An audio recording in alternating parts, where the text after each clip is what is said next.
Hi, folks. Welcome to week 5 and section 5. Can't believe that the semester is about a third of the way over, but nevertheless, that's where it is. Hopefully, all of you are doing well up to this point. Um, if you have any questions, you have any problems, please contact me as soon as possible. We'll get them taken care of. So, what do you need to do to be successful in week 5?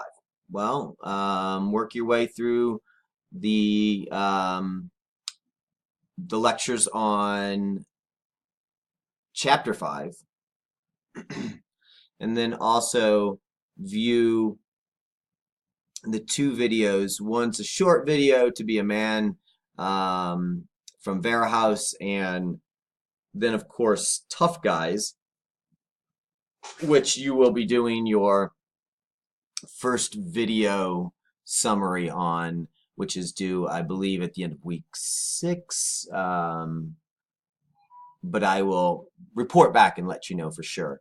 And then you have your week 5 discussion where you're presenting an argument that makes the claim that gender is an institution, explain how it produces and reproduces gender inequality using a social issue problem of your choosing to help explain it. And then you've got the section 5 quiz. I would think about that question as you read through chapter 5 and as you work your way through the other course material in this section. Take some notes. It'll make it much easier to answer your discussion question. Take a quick look at Emma's response for the first discussion question to kind of give you an idea of what I'm looking for in reference to a perfect score. You do those things and you'll be good. As always, I like to do a basic overview of the chapter and the section that we're going to be getting into. This is the last chapter of the first section of the book. After this, we're going to start examining the actual institutions of like the family, religion, education, and so keep that in mind as we transition from kind of an overview of the social construction of gender into some specifics. So chapter 5 is the social construction of gender relations. This perspective focuses on the interaction between the individual and society and how meaning is socially created. If you listen to the videos or if you listen to the lectures, you'll hear me refer to this as structure and agency. Agency being individual action and structure being the overall structure of society. And then how those two work together to create reality. Sociologists believe that individuals may choose some aspects of their gender identity, but are then forced or pressured into accepting other aspects, all within a cultural and historical framework that determines appropriate and inappropriate behaviors, beliefs, and norms. You can think about this as maybe a child who is a homosexual and chooses some more effeminate identity characteristics, but is not allowed to openly express their homosexual tendencies because of the society that they live in. They're forced, as we used to say, to keep that in the closet. That's less required today than it was in the past, but we still have a long way to go. The President of the United States just rescinded the order to allow transgender people to serve in the armed services. So 2 steps forward, 2 steps back in this case. These expectations for gender behavior vary across cultures over lifetimes. They vary by subcultures and even across situations for the same person. In each situation, social factors including power influence the behavior, beliefs, and norms on display. Although sociological explanations utilize ideas from other perspectives, they also critique them. This is one of the driving forces of the discipline of sociology, is that we critique. We look at what's come before us and we question whether that's relevant, whether that's true, whether that's accurate. For example, within psychology, role theory is identified as oversimplifying gender, limiting the number of gender roles available to perform, and lacking explanations for social change or change in roles over time. In contrast, the sociological perspective presents gender as relational and situational, thus producing multiple possibilities for gender. Overlooking these dynamics erroneously overlooks the power and politics within the development and reification of gender. So, although sociology takes into account power, social structure, and variability over time, place, and space, there's still a dominant standard for both men and women. We refer to this as hegemonic masculinity and emphasized femininity. And adherence to these ideals ultimately determines access to power, and the privilege is not just something that an individual person possesses, but it's also a privilege given to all people who appear to reside within the dominant group.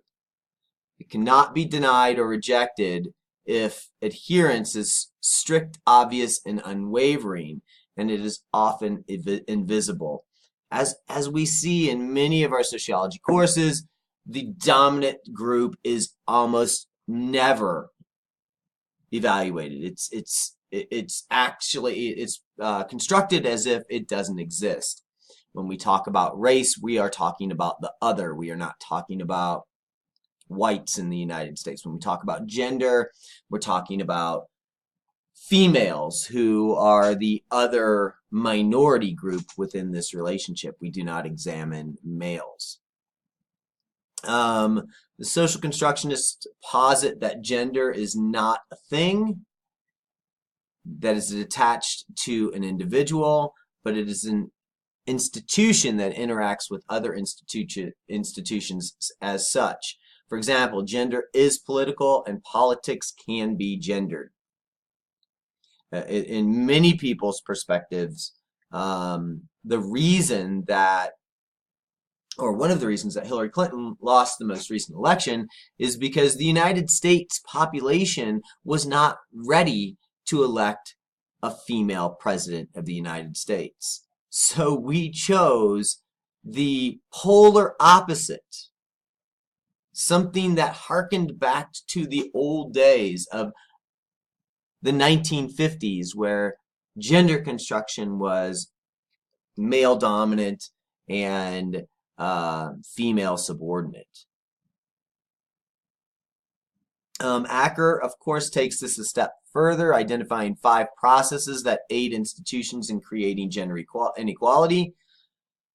First, the production of gender divisions, the construction of symbols and images, interactions between individuals, internal cognitive work of an individual, and the ongoing logic of organizations.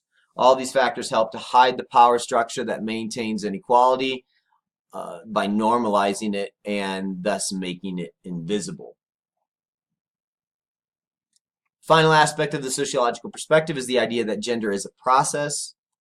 West and Zimmerman refer to this as doing gender. I like to think about it in reference to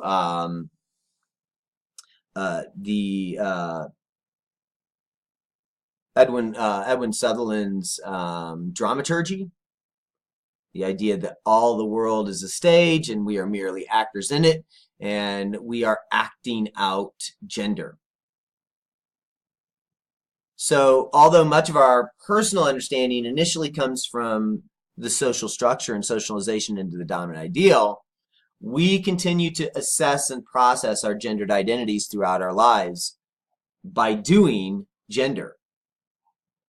So given this knowledge, sociologists can then study certain behaviors, beliefs, and norms and analyze them through a gendered lens. When one considers an action such as rape, sociologists argue that it is as much an act perpetrated at the individual level as it is a performance of masculine dominance and male privilege, condoned by society that helps then to perpetuate gender inequality. Simply put, gender for sociologists is within our individual lives, our interactions, and our institutions. And as an institution itself, it serves to reinforce power, dynamics, and inequality within society. So that's a basic overview of what Section 5 is looking at. The chapter itself will give you some good ideas of what sociologists say about it, and then the two short video, the one short video, To Be a Man and Tough Guys 2 should unpack it a little bit more and give you some examples of gender dominance and the problems of hypermasculinity over emphasized femininity. Got any questions? Shoot me a text. Good luck this week. Keep up the good work, and I'll see you in the ether.